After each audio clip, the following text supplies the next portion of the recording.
Neuveríte, aké video najnovšie natočila nová maďarská ministerka Judith Lammert. Koncepcia podľa všetkého malo byť pokračovať v tých videách, ktoré začal už Péter Maďar, to znamená, že ukazovať luxus, okázalosť ministrov Fidesu a ich ministerstiev, kde sídlili, lenže toto video vypalilo úplne inak a už niekoľko dní je maďarská ministerka školstva terčom posmeškov a žartov. Ona totižto už v úvode svojho videa hovorí o tom, že síce chcela ukázať nejaký luxus a okázalosť, ale keďže ide o starú budovu, tak v podstate veľa toho tam nenašla. Posťažovala sa, že nemá tu dostatok skríň, nemá tu šuflíky, že tá celá pracovňa dýchá takou atmosférou hotela bez intimity, ale že napriek tomu predsa len našla nejaký ten luxus a to sú prosím pekne lustre a to, že tam objavila kúpeľňu. Takže pozrime si to video a potom to ešte okomentujem. A régi épület nem hasonlítható a várban lévő felújított új minisztériumokhoz, de azért ez a második emeleten ugyanazt az érzést érezzük, ezt az intimitást nélkülöző hotel feelinget. Ez fogadott minket, döbbenetes élmény. Az ott a dolgozó asztal, íróasztal, de olyan, mint egy recepciós pult. Valahogy munkára kevésbé alkalmas. Nincsenek fiókok, szekrények, amiben eltetném a dolgaimat. Ha vannak is, hát ilyen pici fiókok, amiben maximum a varróeszközömet meg a hímző készletemet tudom tenni, de hogy valamilyen, ami a munkámhoz kell, el nem tudom képzelni. És az irataimat nem tudom hova tenni. Ezek a szekrények nagyon kis soványak, és hát könyveket is szerettem volna hozni, de most nézzük meg. Elvileg vannak ilyen bemélyedések a falon, de hát ez nem igazán tudom milyen célt szolgál. Könyveknek csak ezt a helyet találtuk, és hoztam is ilyen könyveket, amik nemrég jelentek meg, és szerintem hasznosak. Például a csillárok, azok vagyonba kerülnek. Ennek darabja több 10 000, de lehet, hogy 100 000. Találtunk fiókokat is viszont, ebben az 5 csillagos szállodába illő fürdőszobában láthatóan itt rengeteg van. Itt tarthatnám akkor a dokumentumaimat valószínű, de láthatjuk, hogy mi mindenre volt itt hely, gardróbra, sminkelésre, hajszárító, vasaló, még egy zuhanyzó is van.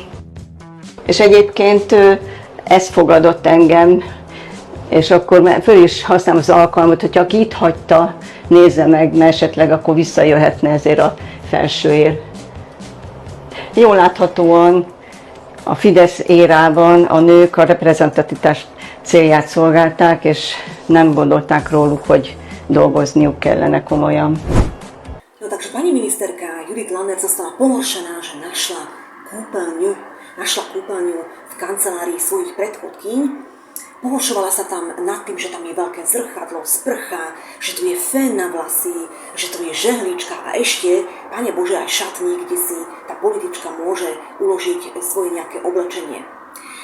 Ja si myslím a som toho názoru, že na tomto nie je nič luxus alebo niečo nevídané, totižto práca politika je troška iná ako práca možno bežných ľudí. Oni prídu do roboty ráno a cez deň musia častokrát absolvovať rôzne stretnutia, niekedy sa ten pracovný čas natiahne do večera a áno, stáva sa, že ten politik sa musí prezliecť, osviežiť, upraviť si ten make-up, áno, a nedaj Bože sa aj osprchovať, pani ministerka, takže je dobré, že to má tam k dispozícii, lebo to v podstate ušetrí čas, nemusí cestovať autom domov, aby si tam tieto veci vybavila. Takže ja si myslím, že na tom nie je nič zvláštne a to je jedno, či to má takú kúpeľňu má muž alebo žena.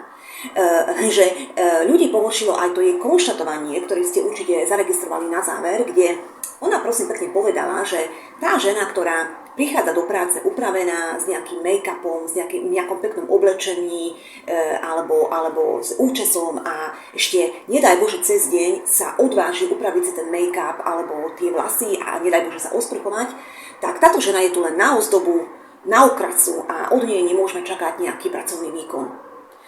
No a potom na základe tejto úžasnej logiky pani novej maďarskej ministerky asi potom tá žena, ktorá príde do práce nenalíčená, neupravená, s masnými vlasmi, neosprchovaná, tak tá má vysokú inteligenciu a tá predpokladám, že maká na 200% v práci. No takže mnoho žien, mnoho političiek to pohoršilo, už aj proti tomu videu spísali petíciu, lebo naozaj je to niečo nevídané, že ako ona, ešte žena, hodnotí iné ženy. Ale tak čo o nej povedať pani Judith Lannert, ja len podotýkam, že keď sa stala ministerkou, tak okamžite začali kolovať fotografie o tom, že vlastne na profilovej fotke na Facebooku má duhovú vlajku a ukrajinskú vlajku, takže to veľa napovedá o jej mentálnom nastavení, ako aj to, že toto video natočila už 3 mesiace vo funkcii a natočila to až teraz, takže asi len teraz objavila, že má v kancelárii aj kúpeľňu. Druhý minister, ktorý v uplynulé dni pohoršil maďarskú verejnosť, to je Dávid Vitézy, minister dopravy. Treba povedať, že keď ty sa vyhrala voľby, tak oni mali takú, pamätáte sa tú retoriku, že oni nebudú papaláši, oni nebudú ako politici Fidesu vyvážať sa drahými limuzínami, ale oni budú chodiť komerčnými linkami leteckými, budú chodiť vlakom, hej, nebudú využívať limuzíny a podobne. No teraz sa stala taký škandál, hej, sa objavil na verejnosti, totižto pred dňami mal Dávid Vitézy, minister dopravy, cestovať do Srbska. A vysvetlo, prosím pekne, že kvôli nemu bol vypravený špeciálny, osobitný, luxusný vlak, tu sú zábery, hej, 2 luxusné salónne vozne, ktoré ho prepravovali do Srbska. Takže ak toto nie je papalášizmus, tak už neviem čo. Kolujú už aj fotografie, že ako to vyzeralo znútra. Hovorím, ja som to nazvala Orient Express. Mimochodom podotýkam, že tieto vlaky boli vypravené v čase, keď bola energetická kríza v Maďarsku, keď bol zákaz prepravy nákladných vlakov, keď bola obmedzovaná rýchlosť tých bežných vlakov, ale pán minister dopravy si cestoval luxusnými salónnymi vozňami, luxusným Orient Expressom do Srbska na pracovnú cestu. Mimochodom len tak podotýkam, že takýmito vlakmi cestovali toho času členovia panovníckej rodiny za monarchie. Takže toto sú tí úžasní ministri Tisy, ktorí hlásili, že oni teda nebudú papaláši.